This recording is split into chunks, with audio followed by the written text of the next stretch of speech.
active like that. Agreed. You know, now that I see this position, it's looking great on b2. We need a king walk. Jospem's problem is it's been 23 moves and he hasn't moved his king. Yeah, he's tried to take a step forward, immediately kicked back. Look at the pieces, though. The rook on h8 is a non-participant. Rook on a6 is barely there. This is all Magnus Carlsen. Is this the clinic that you were anticipating? Yeah, for sure. He had a little bit of positional advantage to work with in the beginning of the game. Now g7 is tender, knight e6 is looking good. It's nice to try to guess his moves. Like f5 guarding h4 is what I actually thought he was going to play. Turns out it's not a good move. Okay, bishop g7 followed by f6 here. That's nice, yeah. Is that an idea? I guess there is rook d6, so not so sure. Rook d6 is nice. Yeah, rook d6 is actually a really, really important move. Kind of changes everything. Bishop e5, rook g7. Rook g7, knight e6, f6, f6. Yeah, this is trouble. It's game over. Yeah, knight c3 is also covered by the bishop, so there's no good option here. That's just mate. That is quite literally the worst option. And Magnus Carlsen adding one more to the total. Absolutely. We've got Magnus playing the French, so you know he's feeling confident here. Oh, he's going to bring the bishop back, maybe. Yeah, I think so. Bishop f8 and b6. This is a very, very unique French for anybody that's feeling creative. Put the queen on d7 and then bishop to a6. And you try to trade off the bad bishop. And his positions are nice for black, if you can handle a lack of space. Yeah, I think that comes with the territory of the French. It's if you can't do that, then the opening should definitely not be played. Well, Jose was expected to get 6 points. Not expected, but predicted by the almighty algorithm. And he has 17 minutes to make one more draw or 5 more draws or win a couple of games, Aman. And how do you think his chances are right now? Honestly, the way that the bullet portion has started, I will say that the positions that he's got so far haven't really seemed like the ones where he's found success during the rest of the match. So I'd like him to get back. Like, you remember those crazy positions where Magnus had knights on c3, they were opposite sides castled. I think those are the spots that he wants to be in. So honestly, from the openings that I've seen thus far, not super excited. Again, though, a nice-looking position, a nice-looking outpost on the c6 square. But over the long run, with less time on the clock to make your decision, it has been Magnus doing Magnus things. Yep. Yeah, knight c6. I mean, this is fantastic. Let's see if he can hold on to it. The h-pawn is loose here, but, you know, you just sidestep queen f3, suddenly h5 is hanging. This can work out pretty well. Okay. Now, 15-second time advantage. Doubling up Magnus's clock is definitely a good winning strategy. Yeah, bishop can come to b6, which is a great square. How much can we just play g3, king g2, and rook h1? Like, it's slow, but it's a good plan. Seemingly that much. I don't even know how you stop it. I would lose this with black. And maybe Magnus will too. By the way, it's checkmate on h7, h8. You can sack your queen. That's very nice. Knight f3 he has to play now, Jospem. Wow, rook a4. I was going to say knight f3 looks like a very tough move to play. Yeah, I guess the idea is to get over there, but suddenly you can't. There's no rook h4. What? There is rook h4. It's there. Knight c8 and queen h8. Oh my gosh, that's mate. Or you lose the rook. What just happened? 1 second. Okay, d4 and... d4, queen c5? Or queen c6? Queen a6, great move. Rook c1 and just... Wow. Yeah, try to play rook c6, but okay. You'll have to deal with a lot of counterplay here. Luckily, the king is nice and stable on g1. You can just tuck it in there. Queen f4, clean, very clean. Oh, okay. Very nice. And you know what? He almost turned this position into the ones that I wish that he was getting. The kings were castled on the same side, but he found a way to just take on h5, g3, and suddenly he was attacking over there. So he got the position I was hopeful he would get, but I did not expect it to be from that game. That was an amazing game. Really, like high quality, good attacking chess, good instincts, and yeah, Jospem is 3100 bullet for a reason. It's so wild to me in this tournament. You have all these players that are 3099, 3120, like 3150. Yep. And they're nowhere near the top 5 quality and bullet in the world, which is just sickening. It is. It's crazy. The threshold is so high. Even Magnus at 3181 bullet is, he's not even I think the top 10 ratings on the site right now. He doesn't play as much as some of the others, but there's some real talent in bullet. Unfortunately, though, this BChess championship, you gotta have more than that, right? You gotta bring absolutely everything to the table. It's kind of the ultimate way to decide the better player. For sure, 3181 Magnus bullet is, utter nonsense. But also 1+1 is a completely different game. That is really the reality. I like White's position a lot. I'm really optimistic here about opening up the center. And I feel like I always lose these games where I have overextended kingside pawns, like e4, f5, g6, etc. But this is typical Dutch business. You're going to go g5. Yep, exactly. And I'm going to try to restrict White. Yep, this looks pretty good here. And I was going to say you almost have to play this, but hang on a sec. He's going to have to play bishop takes on c6 here, right? And then d5 will come. Queen c6, d5, yep. I guess. Okay. I think you have to go d5. I don't understand chess if you can... Yeah. Okay. And now, knight f2, yeah, rook slowly. Over to e8, knight g6 to e5. Yeah, Jose has gotten the better of this for sure. Great start. 16 seconds apiece with this position. You sign up for this every single day. Yeah, now we will get a scramble in a maneuvering game. If you go e4, black plays f4. Horrible position. Really tough position for white, actually. Oh, yeah. Here comes maybe knight e4, although knight f2 makes a lot of sense. There's knight e4. This strikes me like a game Hikaru would win with white, Just no business at all. Draw? Oh, no draw. Yeah, the ultimate resourceful player, Hikaru. And right here, Magnus has to embody that because the position is just no good. Like, he has to make a comeback, and he's going to try to trade the knights so that he can target f5. And even though e3 is weak, he's just saying f5 is just as much of a problem. Queen f2 is nice. This is not easy. This could just very easily end up in a draw, unless you take. Yeah, now... Yeah, very drawish. Very drawish, and a lot of time will get off the clock. e4? Now that the king moved? Yeah. Yeah, but we take and probably just block it, or go for that. Okay. Uh-oh. Let's see here. Oh, rook e1 ideas? I guess queen a2. Oh, he won on time, Jospem! He won on time. He won on time. Hey, you absolutely take those. I was waiting for king to g2 there. That was a pretty significant moment. Wow, 2-2. Look at this. The bullet players so far, the favorites, not up to par, I would say. I mean, the Ali Reza bullet segment was very dramatic. Unfortunately, he won the match in some 10 games, but yep. It just goes to show you have to be that complete player, and these top players, they are vulnerable in this bullet section, but you just need to be competitive in one of the other sections even, right? Just to give yourself a chance ultimately at the final result, because here, despite his success, it still feels like it's just not in doubt. It's not close. At this point, the players have fun.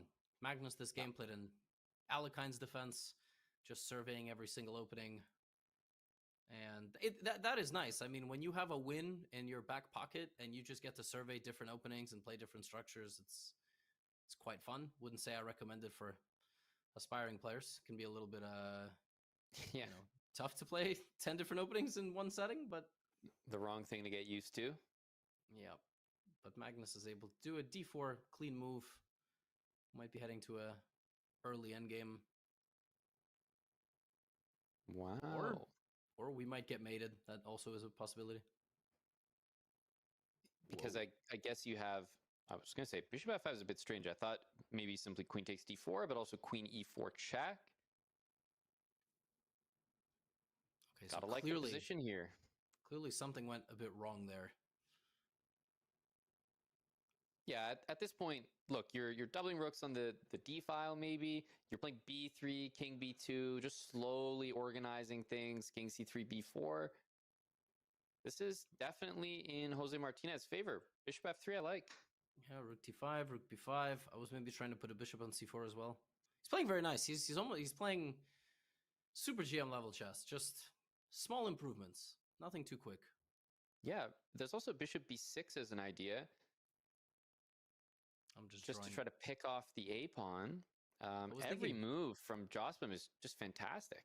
I was wondering if bishop h5 before bishop f3 was better or worse, like forcing the pawn here, but it's kind of the same situation. And right.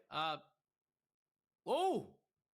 Okay, there is no tricky move there, but it is opposite bishops. But this should be king an easy c3. Okay.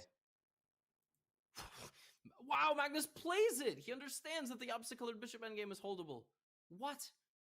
Because of bishop c6 and then e4. Oh my gosh! Oh my goodness, he's gonna play without the piece. And where was bishop e4? Why didn't he play bishop e4?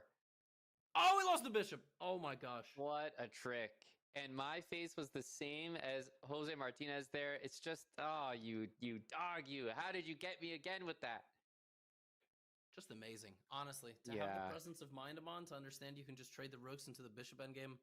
He deserves it. I mean, it's sickening. Excellent defending.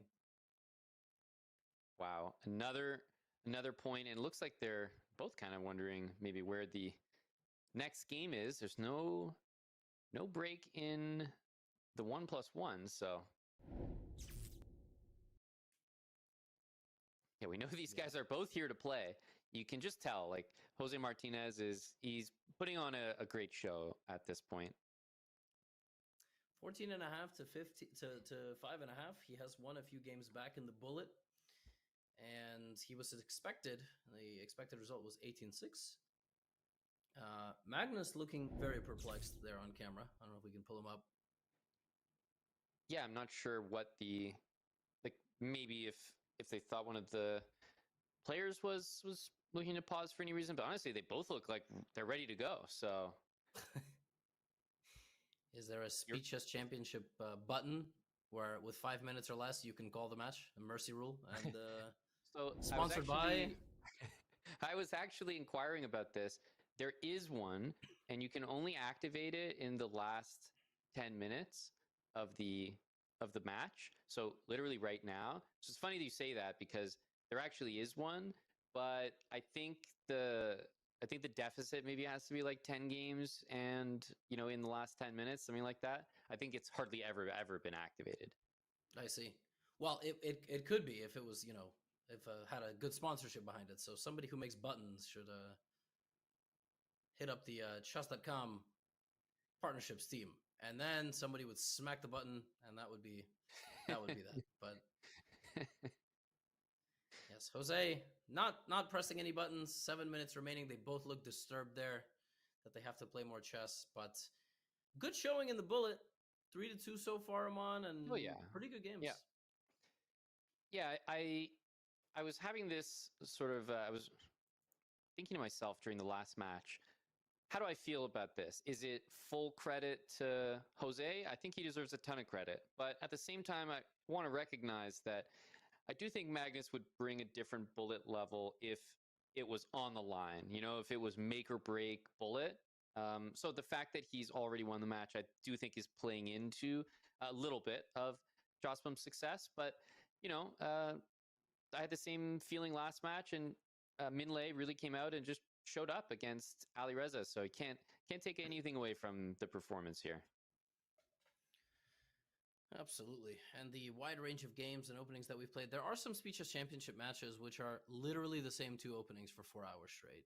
And Yeah. I have to tell you, as a spectator of those Those matches, are your favorite to commentate, is that right? commentate and also to watch. Yes, I mean how dare I not want to watch a 43rd Italian? 4 hours into a match.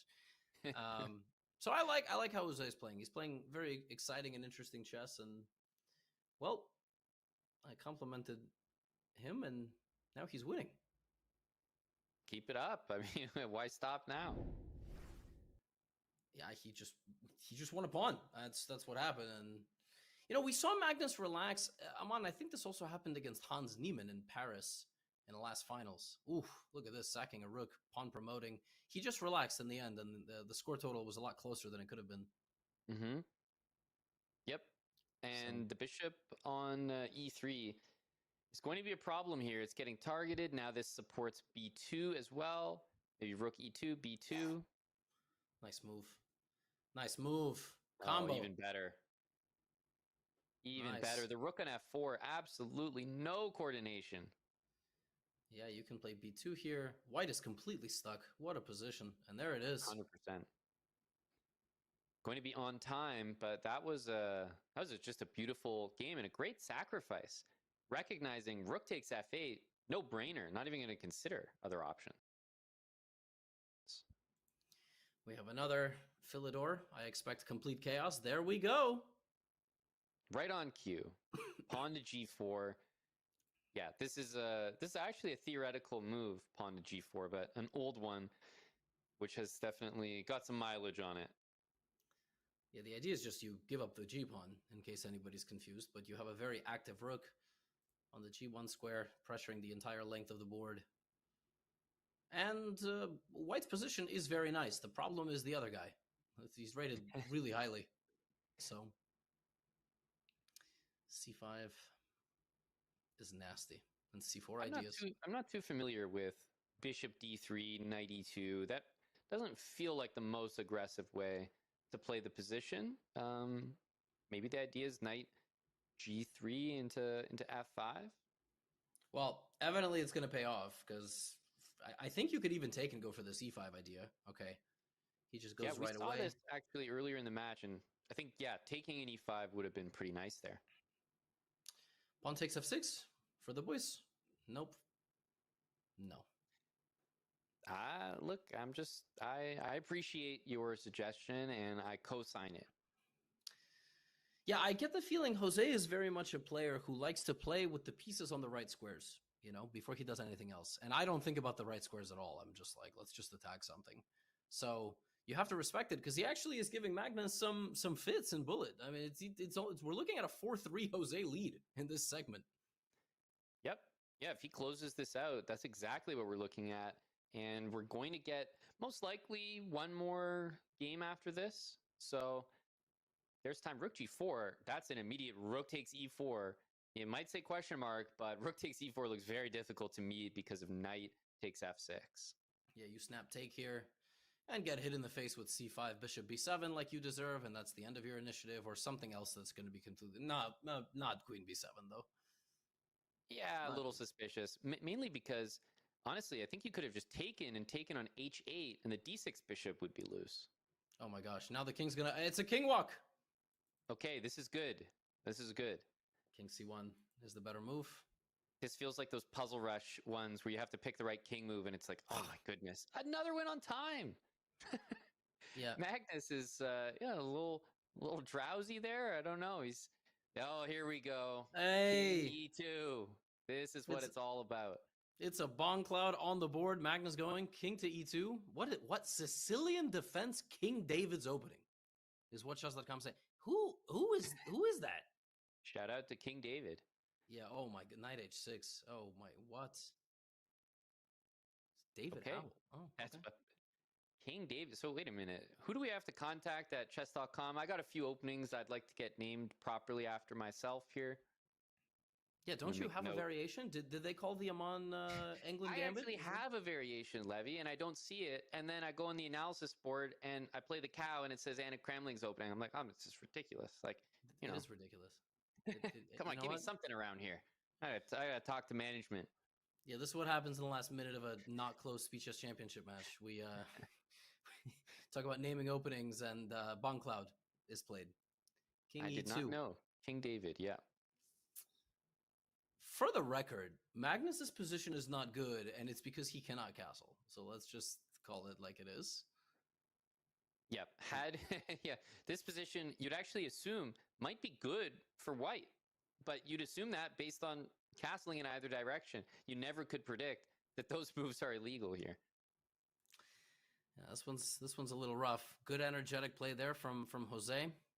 Yeah. And you kind of got the sense Magnus really, this is a I don't think Magnus is going to be particularly thrilled, by the way, to give an interview after this bullet segment. Yeah, I'm feeling the same way here. Knight D3. I mean, Knight D3 is probably the move you end up playing because, I mean, pawn takes E5 is just dead to Queen B4. Yeah, this is rough. Maybe there's a bishop G4 or something. But then pawn takes. It's not. Yeah, Magnus knows he's definitely losing here, but he's not losing the knight anymore, so you probably bite the bullet and take on E5 now. Look at that. Oh, king walk the other direction. What a move. What a combo. Yeah. Yeah, that's painful. Magnus is going to resign that one, and I think the time did expire, and it really was an impressive performance there by Magnus Carlsen overall, but you could tell the focus was not there. The foot came off the gas, and to Jose Martinez's credit, he played a great bullet portion, Levy, but ultimately Magnus moves on. For sure, and if anybody's confused why there's a huge tagline on Jose Martinez advancing to the quarterfinal, well, there's a chair, right? We see a chair visible. I thought Magnus left, actually. I thought he did a walk-off. He's back on screen. Advances to the quarterfinal, awaits the winner of Fabiano Caruana and, of course, Praggnanandhaa, Ramesh Babu. And Aman, it was closer than we thought, but it's these bullet portions, right? Before that, it was a resounding lead. It was a dominant performance in 5-1 and 3-1. And it was everything you expected and everything you wanted, I think, from a first-round matchup for Magnus Carlsen. Agreed, totally. Yeah, ultimately the result was in the way we expected, but even though the match score was brought back by Jose to a much more respectable margin, it has to be said those first two portions for both of our matches today were so dominant that there was no coming back. To what was it, 11 and a half to 3.5? That is just insurmountable, despite a pretty great bullet segment. So Magnus moves on in the SEC, which is something that I don't think anyone is surprised by as we look at our bracket here. Levy, he's your defending SEC champion, and so first round matchup, he's certainly expected to move through comfortably, and himself and Alireza Firouzja did that today. Listen, so far so good, right? You put 4 people you want in a semi-final matchup and then a final in London, England in February. Aman, I'm really not sure you can get much more fun than Magnus, Hikaru, Firouzja, Hans Niemann. I mean, they should just play a round robin. It's a shame any of them have to knock the other out. So far, 2 of our matchups are down. Firouzja with a great win. Magnus last year, I think, beat Wonderful Time, aka Tuan Minlay, in the first matchup. So they started strong, and now it's all the other guys. It's all the other players that are either there once every couple of years or not there at all. Can they make it alongside them? Yeah, there's so many regular names. You mentioned it. They made it to the live finals that pretty much always make appearances in the semifinals and ultimately the finals. So really, we're trying to figure out, is there going to be, are there any more changes to the bracket moving forward? And as